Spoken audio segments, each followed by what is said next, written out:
বন্ধুরা, আপনারা দেখছেন আজকের এপিসোডে বাঘ ও শিয়াল নতুন জঙ্গলে তারা বাঘের জন্য মেয়ে দেখতে যায় এবং চরম অপমানিত হয়। চলুন দেখে নেওয়া যাক বন্ধুরা তারা কি কথা বলে।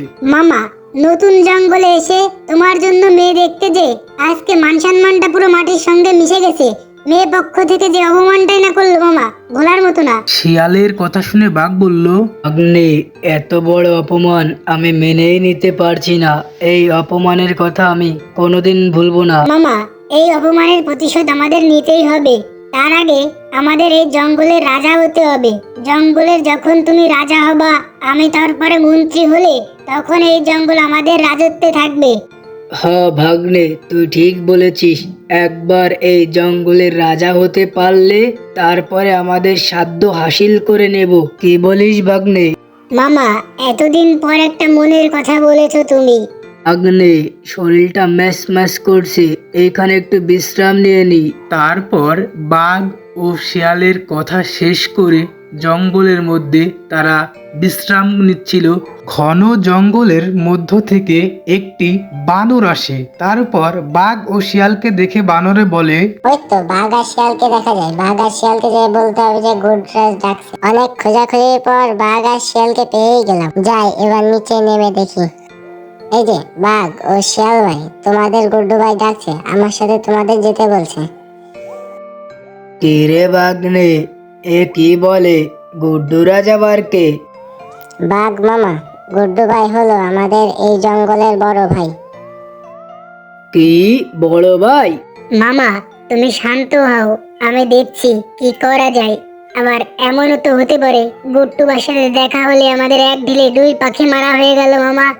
গুড্ডু ভাইয়ের সাথে দেখা করলে আবার আমাদের কাজটা সহজ হয়ে যাবে মামা। শিয়াল ভাই ও বাঘ মামা, গুড্ডু ভাই অনেক ভালো মানুষ। সে এই জঙ্গলে তোমাদের আগে পরে দেখেনি তো, তাই দেখা করতে বলেছে। মামা দেরি করো না, দেরি করলে আবার গুড্ডু ভাই রাগ হয়ে যাবে। চলো মামা, তাহলে একবার দেখা করেই আসি। এমনিতে জঙ্গলটা নতুন আমাদের কাছে। ভাগ্নে, দেখা তো করব, কিন্তু সে গুড্ডু ভাইয়ের বাড়ি কত দূর? এই জঙ্গলের সামনে বড় একটি গুহা আছে, এই গুহায় গুড্ডু ভাই একাই থাকে। আমাদের কোনো সমস্যা হলে গুড্ডু ভাইয়ের কাছেই বিচার দিই।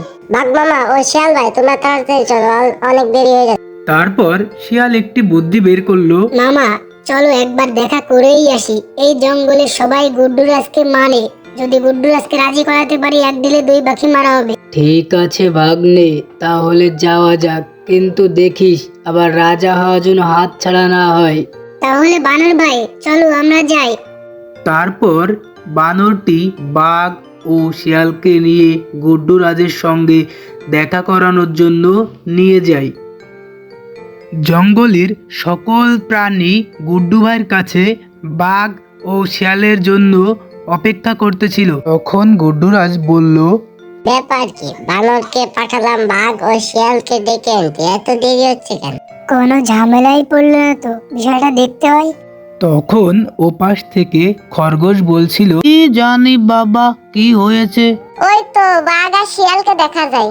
তারপর বাঘ আর শিয়াল দুজনে মিলে বানরের সঙ্গে গুড্ডু রাজের কাছে আসে। গুড্ডু ভাই, তোমার কথা মতো বাঘ আর শিয়ালকে ডেকে নিয়ে আইছি, শোনো এবার তুমি। তখন গুড্ডুরাজ বলল, বাঘ আর শিয়াল, তোমরা কি চাও যে এই জঙ্গলে এসেছো? আমি এই জঙ্গলের রাজা হব। আর আমি এই জঙ্গলে মন্ত্রী হতে চাই। হা হা হা, রাজা হওয়া ভালো কথা, কিন্তু দুর্বলের প্রতি অত্যাচার করা যাবে না। ঠিক আছে, আমি রাজি। আমি কোনো দুর্বলের প্রতি অত্যাচার করব না, সব সময় ন্যায়ের পথে থাকবো। তাহলে তো ভালোই হয়, শক্তি আর বুদ্ধি যদি একসাথে থাকে তাহলে আমাদের জঙ্গলটা তো নিরাপদে থাক। কি বলো তোমরা সবাই, আমি ঠিক বলেছি তো? গুড্ডুরাজ ঠিক বলেছে, গুড্ডুরাজ ঠিক বলেছে, আমাদের রাজা মন্ত্রী পেয়ে গেলাম। শক্তি আসে শক্তি যায়, ন্যায় থাকে চিরতাই। সবাই একসাথে বলো, ভয় নয় ভালোবাসা চাই এই জঙ্গলের সবাই ভাই। ভয় নয় ভালোবাসা চাই এই জঙ্গলের সবাই ভাই।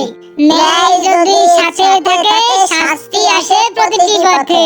তারপর গুড্ডুরাজ ওই জঙ্গলের বাঘ ও শিয়ালকে রাজা মন্ত্রী ঘোষণা করে। বাঘ আর শিয়ালকে ভল্লুকপুর জঙ্গলের রাজা ঘোষণা করলো গুড্ডুরাজ। গুড্ডুরাজ রাজা ঘোষণা করার পর বাঘ আর শিয়াল সেখান থেকে চলে আসে। মামা, বলছিলাম না এক ঢিলে দুই পাখি মারা হবে?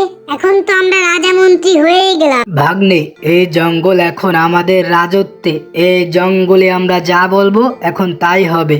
মামা, এই জঙ্গল চালাতে হবে বুদ্ধি আর শক্তি দিয়ে। তোমার শক্তি, আমার বুদ্ধি, কি বল মামা? ভাগ্নে, তা নাই হলো, রাজা তো হলাম, এখন তো একটা রাজপ্রাসাদ বানাইতে হবে। হ্যাঁ মামা, তুমি ঠিক বলেছো। এখন চলো দুজনের জন্য দুটো বাড়ি খুঁজে আসি। তারপর বাঘ আর শিয়াল দুজন মিলে তাদের থাকার জন্য একটা স্থান খুঁজতে লাগে এবং বিশাল বড় দুইটা বাড়ি খুঁজে পায়। ভাগ্নে, এই গুহাটা বেশ বড়, এটা যদি আমার থাকার জায়গা করি তাহলে কেমন হয় ভাগ্নে? আহ আহ আহ ভাগ্নে, আজ থেকে এটাই আমার থাকার জায়গা। হা হা হা। মামা, তোমার তো থাকার জায়গা হলো, এবার আমার জন্য কিছু একটা করো মামা। আমার জন্য একটা ব্যবস্থা করো, আমারও যে একটা থাকার বাড়ির প্রয়োজন, তুমি তো বোঝোই মামা। হা হা হা। ভাগ্নে, তুই চিন্তা করিস না, আমার যদি বিশাল বড় বাড়ি হতে পারে তোরও একটা হবে। তাহলে চলো মামা, আমারও একটা সুন্দর বাড়ি খুঁজে আসি। তারপর বাঘ আর শিয়াল বাঘের বাড়ি থেকে শিয়ালের জন্য একটা বাড়ি খুঁজতে যায়। বন্ধুরা, শিয়ালের জন্য কি বাড়ি খুঁজে পাবে? শিয়ালের জন্য একটি সুন্দর বাড়ি খুঁজে পায় এবং বাঘ আর শিয়াল মিলে সিদ্ধান্ত নিল এখানেই শিয়ালের বাড়ি তৈরি করবে। ভাগ্নে, এই বাড়িটি কি তোর পছন্দ হয়? এটা কিন্তু তোর জন্য একদম সুন্দর একটি বাড়ি, এটা কিন্তু আমার খুব পছন্দ হয়েছে। মামা, তোমার পছন্দই আমার পছন্দ। তোমার পছন্দ হলে আমার কি হবে না, এমন কোনো কথা হলো? মামা, এই বাড়িটাও আমার খুব সুন্দর পছন্দ। ঠিক আছে ভাগ্নে, তাহলে আজ থেকে এই বাড়ি তোর। আমি গেলাম, পরে দেখা হবে। তারপর শিয়াল মনে মনে ভাবতে লাগলো যে বাড়িটি কি ভালোই হয়েছে, শত্রুপক্ষ আক্রমণ করলে একটা দিয়ে পালাবো আর একটা দিয়ে ঢুকবো। দুইটা দরজা আমার জন্যই তো ভালো, আমি যে বনের বুদ্ধিমান প্রাণী। আহা বাবা, একটু বিশ্রাম নিয়ে নি। হঠাৎ ভল্লুকপুরে নেমে এলো দুঃখের আওয়াজ। ভল্লুকপুর জুড়ে কেমন জানি ওই জঙ্গলটায় তোলপাড় ঘেরা, মেঘে ঢাকা আকাশ গর্জে উঠছে, সবকিছু তোলপাড় শুরু হওয়া চলল। নিঝুম পাহাড়ের উপর থেকে হঠাৎ একদল নেকড়ে হরিণকে আক্রমণ করলো। হরিণটি দৌড়াতে দৌড়াতে তাদের জঙ্গলে নতুন মন্ত্রীর কাছে গিয়ে বলল, মন্ত্রী মশাই, জঙ্গলে এক দল ভয়ঙ্কর নেকড়ে এসেছে, আমাকে আক্রমণ করেছিল। কি বলো এটা?